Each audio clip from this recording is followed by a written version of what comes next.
Baghdad کے اندر ایک بڑھئی تھا اور وہ اس فن میں بہت پاک تھا. اس نے اخروٹ کی لکڑی سے ایک منبر تعمیر کیا اور اتنا عالی شان اور اتنا خوبصورت.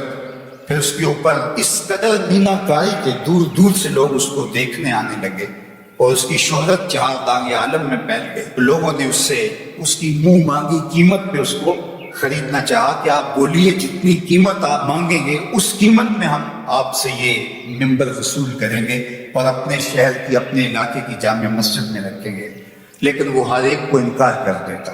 پھر دوسرا شخص، تیسرا شخص، حتیٰ کہ اس کو سونا تول کر کے اس کے مقابلے کے اندر منبر دینے کی پیشکش بھی ہوئی، لیکن اس نے کہا کہ میں نہیں دے سکتا. تو اس کو کہا آخر وجہ کیا ہے؟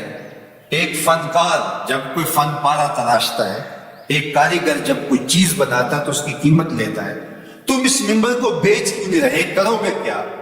اس نے کہا کہ یہ منبر مسجد اقصیٰ میں رکھا جائے گا. تو لوگوں نے کہا مسجد اقصیٰ تو عیسائیوں کے قبضے میں ہے، وہاں کیسے رکھا جائے گا؟ تو اس کا ایک ہی جواب تھا. آج ہم نے وہ جواب اور اس کی فلسفی سمجھنی ہے، اس کی اتھا گہرائیوں میں اترنا ہے اور اس حوالے سے اپنا محاسبہ کرنا ہے. اس نے ایک ہی جواب دیا. اس نے کہا کہ میں تیر و تفنگ کا آدمی نہیں ہوں، میں تیر چلا کے وہاں مسجد اقصیٰ کو فتح نہیں کر سکتا. میرا کام منبر بنانا تھا، میں نے منبر بنا کے چھوڑ دیا. جب کوئی فاتح آئے گا تو یہ منبر وہاں رکھ دیا. اور پھر سلطان صلاح الدین ایوبی کے ہاتھوں سے اللہ نے مسجد اقصیٰ کو فتح کیا اور پھر وہ منبر مسجد اقصیٰ کے اندر رکھا گیا. میں اور آپ یار منبر تو بنائیں.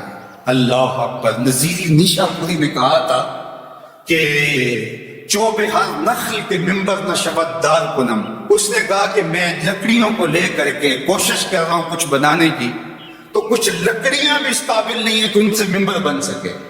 یعنی یہ تو مصیبت ہے اس دور نافرجام کی، جس سے تعبیر ہو آدم کی. یہ وہ گلی جس معاشرے میں ہم جی رہے ہیں، جب خواہشات اور آرزوؤں اور تمناؤں کی دنیا آباد کیے ہوئے لوگ ہوں، تو پھر کتنا مشکل ہوتا ہے جب صلاحیتوں کے دو عجیب و غریب بن جائیں اور فہم دین بھی ناقص ہو جائے تو پھر کتنا مشکل ہو جاتا ہے. تو پھر اس مٹی سے بنایا کیا جائے.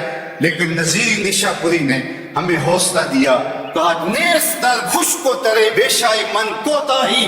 میرے جنگل کے خشک و تر کے اندر کوئی کوتاہی نہیں ہے. چوب ہر نقل کہ منبر نشوت دار کنم. کہا کہ لکڑیاں تو لے کر کے میں آ گیا ہوں، اب ان لکڑیوں کو تراشوں گا.